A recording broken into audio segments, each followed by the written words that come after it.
Avez-vous déjà réfléchi à la façon dont les premiers instants de votre journée peuvent façonner tout ce qui suit? Croyez-vous que votre routine matinale puisse être une porte d'accès à la direction et protection divine? Mes amis, aujourd'hui nous nous embarquons pour un voyage qui fait vibrer l'âme à travers le psaume 5. Ce psaume est plus qu'un simple ensemble de versets bibliques. C'est une prière du matin. Lorsqu'il est bien compris et appliqué, il peut inviter la direction et la protection de Dieu dans votre vie. Je ferai aussi une puissante prière avec vous au nom de Jésus. Ouvrez votre cœur pour recevoir ces bénédictions. Le psaume 5 est comme une tasse de café spirituel du matin qui réveille nos âmes et nous prépare pour la journée à venir. Ce psaume nous enseigne le pouvoir de commencer notre journée avec Dieu, en recherchant sa direction, sa protection et sa sagesse pendant que nous faisons face à ce qui vient sur notre chemin. Il nous rappelle que même quand nous sommes entourés de défis ou de personnes qui nous veulent du mal, Dieu est avec nous. En nous connectant avec Dieu dès le matin, nous donnons le ton pour une journée remplie de ses bénédictions, sa joie et sa faveur. Ce psaume n'est pas seulement de la poésie, c'est une promesse de Dieu qui nous dit que quand nous nous tournons vers lui, surtout au début de notre journée, nous nous armons d'outils divins qui feront de chaque moment un moment victorieux. Alors, faisons du psaume 5 une partie régulière de notre routine du matin et voyons comment Dieu agira de façon miraculeuse dans nos vies. Examinons de près chaque verset de ce psaume pour bien comprendre comment il peut être le fondement de nos matins, nous conduisant à marcher dans la direction et la protection de Dieu. Le verset 1 du psaume 5 est un cri pour attirer l'attention de Dieu. Il dit « Prête l'oreille à mes paroles, ô Éternel, écoute mes gémissements. » Le psalmiste commence par un cri à Dieu pour qu'il écoute ses paroles et ses pensées. C'est plus que simplement dire « Hey Dieu, es-tu là ?» C'est une supplication sincère pour obtenir l'attention divine. Mes amis, quand nous nous réveillons le matin, avant de faire défiler nos réseaux sociaux ou de vérifier nos courriels, notre première préoccupation devrait être d'accorder à Dieu toute notre attention. Cela signifie prendre le temps de prier, lire sa parole et inviter le Saint-Esprit à nous guider pendant la journée. En donnant à Dieu les premiers moments de notre journée, nous établissons des fondations spirituelles qui nous aideront à marcher dans sa direction et sa protection. Avez-vous déjà entendu parler de l'histoire d'Anne, la mère de Samuel? Dans le livre de 1 Samuel 1, versets 10 à 11, nous voyons qu'elle a déversé son cœur à Dieu dans une profonde angoisse et qu'il l'a écouté. Nous pouvons également commencer nos matinées avec le même niveau de concentration intentionnelle et de sincérité ouverte dans nos prières à Dieu. Cela ouvre la voie à une relation significative avec lui, dans laquelle nous savons que nous sommes entendus. Les mots « prête l'oreille à mes paroles » nous incitent à nous rappeler que Dieu s'intéresse à nos préoccupations individuelles et pas seulement aux grandes questions mondiales. Nous ne sommes pas trop petits pour attirer l'attention de Dieu. Ne croyons jamais que nos problèmes sont trop insignifiants pour que Dieu nous écoute. Il n'est pas seulement le Dieu de toute la création, il est aussi le Dieu de l'individu. Alors, chaque jour, comme le psalmiste, commençons notre journée par un cri à Dieu, pour qu'il écoute nos paroles et nos pensées. Commençons notre journée par la prière. Le verset 2 est un appel au roi. Il dit « Sois attentif à mes cris, mon roi et mon Dieu. C'est à toi que j'adresse ma prière. » Notez que le psaume fait référence à Dieu à la fois comme roi et comme Dieu, mettant en évidence les deux aspects de la nature de Dieu, sa souveraineté et sa divinité. Quand vous vous réveillez, mes amis, rappelez-vous qui vous servez, un roi qui règne sur tout et un Dieu qui transcende tout. L'histoire du centurion dans l'évangile de Luc 7, versets 1 à 10, résonne bien avec ce verset. Le centurion comprenait si bien l'autorité que Jésus s'est émerveillé de sa foi. Dans Luc 7, versets 6 à 8, le centurion envoie des amis parler à Jésus en disant « Seigneur, ne prends pas tant de peine, car je ne suis pas digne que tu entres sous mon toit. C'est aussi pour cela que je ne me suis pas cru digne d'aller en personne vers toi. Mais dis un mot et mon serviteur sera guéri. Car moi qui suis soumis à des supérieurs, j'ai des soldats sous mes ordres. Et je dis à l'un, va, et il va, à l'autre, viens, et il vient, et à mon serviteur, fais cela, et il le fait. » Cette déclaration reflète la profonde compréhension qu'a le centurion de l'autorité. Il reconnaît que, de même qu'il commande à ses subordonnés qu'ils obéissent, de même, Jésus a l'autorité d'ordonner la guérison et de la voir s'accomplir. C'est pourquoi Jésus s'est émerveillé de sa foi. Mes amis, reconnaître l'autorité de Dieu chaque matin lui donne la place qui lui revient dans nos vies, et cela aligne notre journée sur sa divine direction. En outre, lorsque nous disons « C'est à toi que j'adresse ma prière », comme le dit le psalmiste dans ce verset, nous faisons un choix. Face à toutes les distractions qui se disputent notre attention matinale, nous prenons la décision consciente d'adresser nos prières à Dieu. Il ne s'agit pas d'un rituel, mais d'une relation. Le verset 3 parle du bon timing et des attentes. Éternel, le matin tu entends ma voix, le matin je me tourne vers toi et je regarde. Nous devons comprendre que le matin est un moment spécial. Il y a quelque chose dans le calme et la tranquillité qui en fait le meilleur moment pour chercher Dieu. Regardez l'histoire de Marie-Madeleine, visitant le tombeau de Jésus tôt le matin. Ce récit se trouve dans Jean 20, versets 1 à 18. Sa dévotion et son lever matinal l'ont amenée à être la première à voir le Seigneur ressuscité. Commencer notre journée avec Dieu peut conduire à des rencontres divines auxquelles nous ne nous attendions pas. Le psalmiste ne se contente pas de prier, il lève les yeux en anticipant une réponse. C'est une leçon sur la manière d'approcher Dieu avec nos préoccupations. C'est une chose de demander l'aide de Dieu, c'en est une autre de vivre dans l'attente de son intervention divine. Chers amis, cette attitude d'attente peut changer la façon dont vous vivez votre journée. Vous ne vous contentez pas de recevoir passivement, mais vous êtes à l'affût des conseils et de la protection de Dieu. Vous attendez la faveur et les bénédictions de Dieu. Les versets 4 à 6 nous rappellent que Dieu méprise le mal. L'Écriture nous dit « Car tu n'es point un Dieu qui prenne plaisir au mal. Le méchant n'a pas sa demeure auprès de toi. Les insensés ne subsistent pas devant tes yeux. Tu hais tous ceux qui commettent l'iniquité.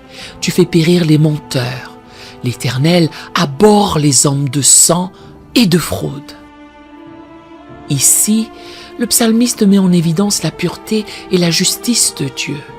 En d'autres termes, il dit « Dieu, je sais qui tu es saint et juste. » Reconnaître le caractère de Dieu chaque matin est important, car cela aide à établir la norme pour nos actions tout au long de la journée. Avez-vous déjà réfléchi à l'histoire d'Ananias et de Saphira dans le Nouveau Testament? Leur récit se trouve dans le livre des Actes des Apôtres, chapitre 5, versets 1 à 11. Ils ont menti au Saint-Esprit et ont été immédiatement jugés. Ce jugement ne fut pas donné parce que Dieu n'est pas aimant, mais parce que Dieu est saint. Lorsque nous commençons notre matinée en reconnaissant la sainteté de Dieu, cela nous rappelle que nous devons marcher dans l'intégrité et la justice. Souvenons-nous de ceci. Notre Dieu est un Dieu juste. Il est contre la méchanceté sous toutes ses formes. Lorsque nous nous associons à lui le matin, nous choisissons le camp de la justice, et c'est là l'endroit le plus sûr et le plus puissant où se trouver. Le verset 7 parle du lieu de culte. Il dit « Mais moi, par ta grande miséricorde, je vais à ta maison, je me prosterne dans ton saint temple avec crainte. » Entrer dans la maison de Dieu évoque non seulement les églises ou synagogues physiques, mais aussi un espace sacré dans nos cœurs où nous permettons la présence de Dieu. Le psalmiste parle de venir par une grande grâce et crainte, soulignant la crainte et la révérence que nous devrions avoir lorsque nous cherchons Dieu. Pensez à l'histoire de Zachée, dans Luc 19, versets 1 à 10. Il avait tellement besoin d'une rencontre divine qu'il a grimpé sur un arbre. Lorsque Jésus s'est invité dans la maison de Zachée, celle-ci est devenue une maison remplie de la miséricorde de Dieu. Chaque matin, invitez Jésus dans la maison de votre cœur. Ouvrez-vous à ses enseignements, à son amour et à sa grâce miséricordieuse. Remarquez aussi que le psalmiste parle d'adoration envers le temple saint. Il ne s'agit pas seulement de chanter des chansons. Mes amis, l'adoration est un mode de vie. Chaque matin, faites en sorte que vos actions, vos paroles et même vos pensées soient une forme d'adoration qui honore Dieu. Romains 12, verset 1 nous rappelle « Je vous exhorte donc, frères, par les compassions de Dieu, à offrir vos corps comme un sacrifice vivant, saint, agréable à Dieu, ce qui sera de votre part un culte raisonnable. » Ce verset souligne l'importance de consacrer non seulement notre moi spirituel, mais aussi notre corps physique au service et à la gloire de Dieu. Cela inclut ce qui vient d'être mentionné. Il s'agit de consacrer nos actions, nos paroles, nos pensées, nos décisions, nos choix et nos vies comme une forme d'adoration. Le verset 8 est une supplique pour obtenir la direction divine. L'Écriture dit « Éternel, conduis-moi dans ta justice à cause de mes ennemis. Aplanis ta voie sous mes pas. » Chercher la direction divine n'est pas seulement pour notre bien, cela établit aussi une norme devant ceux qui pourraient souhaiter nous voir chuter. Le psalmiste demande un chemin droit, un sentier sans détour ni piège. Pensez aux disciples sur la route d'Emmaüs, dans Luc 24, versets 13 à 35.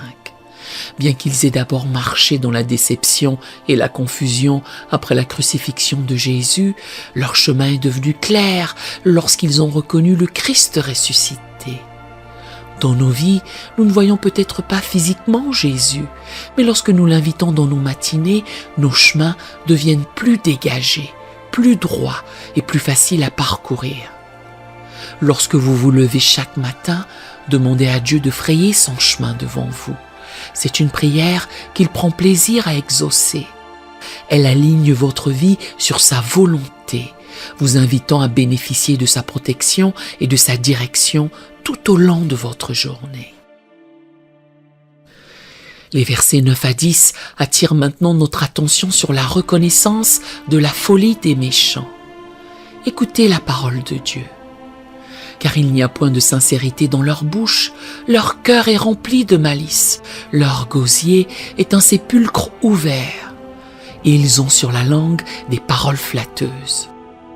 Frappe-les comme des coupables, ô Dieu, que leurs desseins amènent leur chute, précipite-les au milieu de leurs péchés sans nombre, car ils se révoltent contre toi.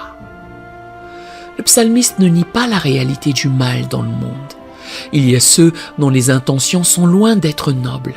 En reconnaissant cela, il souligne aussi pourquoi s'aligner sur Dieu est essentiel. Prenons l'histoire d'Acan dans le livre de Josué, chapitre 7. Son péché caché a entraîné la calamité pour les Israélites. Ce n'est que lorsque le péché a été exposé et sanctionné que le peuple a retrouvé son équilibre spirituel.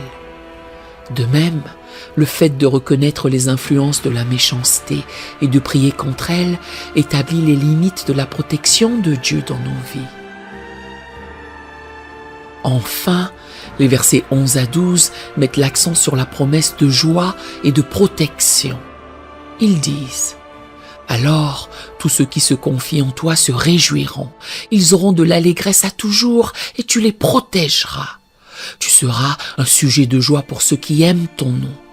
Car tu bénis le juste, ô Éternel, Tu l'entoures de ta grâce comme d'un bouclier. Quelle puissante conclusion de ce beau psaume!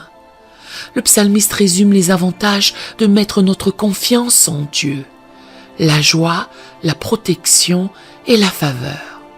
Ce ne sont pas que des concepts abstraits, mais des expériences quotidiennes qui viendront quand nous donnons la priorité à Dieu chaque matin. Considérez l'histoire de Josaphat et du peuple de Juda dans 2 Chroniques chapitre 20. Ils ont fait face à une grande armée, mais ont choisi de mettre leur confiance en Dieu. Quel en a été le résultat? La protection divine et une victoire écrasante. Leur joie était indicible et la faveur de Dieu évidente. Mes chers amis, le psaume 5 est un guide spirituel complet pour introduire la protection divine, la sagesse et la joie dans votre journée. Alors que nous faisons face à aujourd'hui, portons l'essence du psaume 5 dans nos cœurs. Avec Dieu comme guide et protecteur, nous sommes imbattables. Si Dieu est pour nous, qui sera contre nous? Maintenant, à tous ceux qui m'entendent, allons vers le Seigneur dans la prière. Je voudrais que vous fassiez cette prière avec moi pour que vous puissiez en recevoir toutes les bénédictions. Prions notre Dieu plein de grâce et de miséricorde. Éternel Dieu Tout-Puissant, Père Céleste, Tu es l'auteur et le consommateur de notre foi, l'alpha et l'oméga, le commencement et la fin. Tu es mon roi et mon Dieu. J'honore et loue ton saint nom. Je te remercie pour le don de la vie et de tes bénédictions. Ton amour durera toujours et tes compassions se renouvellent chaque matin. Seigneur, je viens devant toi humblement, avec action de grâce et louange. Je suis reconnaissant pour la joie de ton salut et pour ta faveur qui m'entoure comme un bouclier.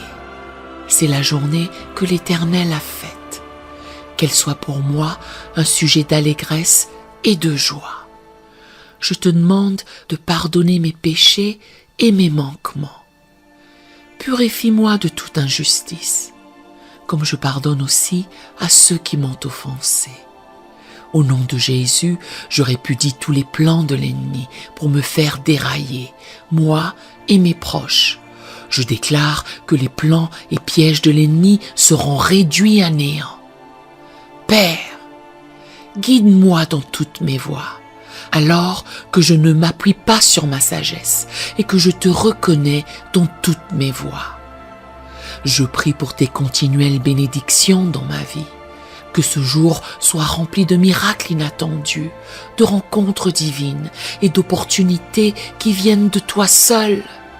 Qu'il y ait une abondance dans chaque domaine de ma vie, spirituellement, émotionnellement, professionnellement, amoureusement, physiquement et financièrement.